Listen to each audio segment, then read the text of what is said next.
the electric F-150. Yep. So is there a code name for this vehicle, or is it just It's called the the electric? Lightning. Lightning. The Lightning. Okay. So back in the day, the Lightning Yes. was an SVT truck. If you ever look it up, it had side steps. It was pretty attractive looking truck, and it was fast. So for what it was back then, it was fast. Some guys actually still have. I saw a guy had one in pristine condition at a car show I went to. They were very rare. They were always a side step, flare step because it looked a little bit different. Souped up engine. They were great cars, but they used the word lightning because of the play on electricity, obviously, and it was already a trademark name for them, so they didn't have to create something new and trademark it. And I can say though, if you were to put the old Lightning against new Lightning, the new Lightning would absolutely kill it in a quarter-mile race. And so now the Lightning versus the F-150, are fans going to be concerned as far as where everything's going with the electrical movement? As far as, are we one day going to see not a gas F-150? You think, or do you think No, no? You're going to see both versions? you're going to see both versions. Like, you know, you look at the application of it in theory. If you're using it as a daily driver and you drive to work 50 kilometers a day, you're totally fine. If you have a charger at home, you come home every few days, you charge it overnight. It brings you to a full charge. The full charge in the summer on an extended range F-150 Lightning is over 520 kilometers. So you'll get a good amount of usage out of it. In the winter, it drops down because you got to precondition your vehicle. That's one of the things that people are like, oh, hey, I'm getting half of what I was getting because it's so cold. You keep your vehicle plugged in, you precondition it so that it warms it up, and it gives you a little bit more range. Where you run into a problem is, hey, summer's coming around. I want to do a road trip with the family, and I'm going to drive from here to Florida. Now, the beautiful thing about having the electric vehicles is that you download an app on the navigation. It tells you where all the charging stations are and all those various things. So it can help you plot out where you need to charge. It exists in every EV vehicle. The problem is that there's no mechanism on that app to tell you if the chargers are operational or not, right? And that's one of the things, because you can pull up to a charger. Great, I got 18 kilometers left, and you pull up and out of order. Then you're like, oh shoot, I got to find another one. So you got to scramble to find another one. The nice thing is, obviously, if you're using highways, you get off of those en route and those truck stops and stuff. They have a full bank of them. They're all typically high-speed chargers, level 3.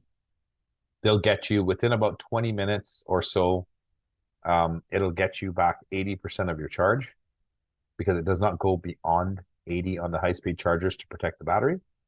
And basically, it'll run you 6 or 7. Actually, my controller had his truck, and he drove up north, and he stopped. It cost him $7 to charge for 22 minutes, and he got back 80% of his charge, and he kept going because he was pulling his boat, because towing reduces your charging. But it didn't take him very long. He says, by the time I went to use the bathroom, grabbed a coffee, came back out, I was almost ready to roll, and it didn't inconvenience my life that much, because it's a little bit of an adjustment if you're going to be doing long travel with it. But if you can travel daily, and you can have a charger at home, maybe have a charger at work, you're never going to run into a problem. It's when you get on those extended things, you got to kind of really plan for it.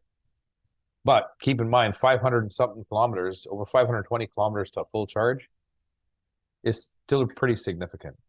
And the fact that you can go to high-speed charger and gas up in the time that you grab a coffee and use the bathroom and, maybe walk around the place for a little bit, it's not that bad. And it's seven I'll tell dollars. you if I run out next time.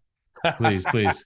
$7 compared to It a was hundred $7. It was dollars. $7 Yeah. that he showed me on his app, because he downloaded an app that you fill it up with money, and you use it at the various chargers, flow and stuff like that. I So didn't I did not realize that on the high speed that chargers that it only goes to 80% capacity, but it makes sense, like you're 80%. saying, as far as save the battery life. Correct. Just like your cell phone, if you ever use your fast charging cable, it tells you that it actually starts to slow it down. On my phone, it says I'm slowing it down to be fully charged by tomorrow morning at this time, because it doesn't want to fry the battery. When you have a level 2 charger with your extended range, it takes longer, so it does not surge the battery that much. it goes all the way up to 90% or more for the charge. It looks like 100%, but Ford builds in protection. That's something we learned in our training. They build in a little bit of protection in the battery just to make sure you get the longevity out of it. And if you've ever wanted to see what an F-150 battery looks like, I'm sure you can Google it and see it, but it's actually 9 panels. So you have the frame of the truck, and it's 9 panels that are all interconnected. So that in case something goes wrong with one of them, you replace the panel rather than the whole battery. So it's a pretty interesting infrastructure. We got to see it at a trade show in Vegas. They had the battery there all laid out on the frame, and it was a engineering wonder. Now, if I'm going to go charge my Lightning, can I use any charger for cars? So if I see Tesla chargers, for example, are Tesla chargers compatible?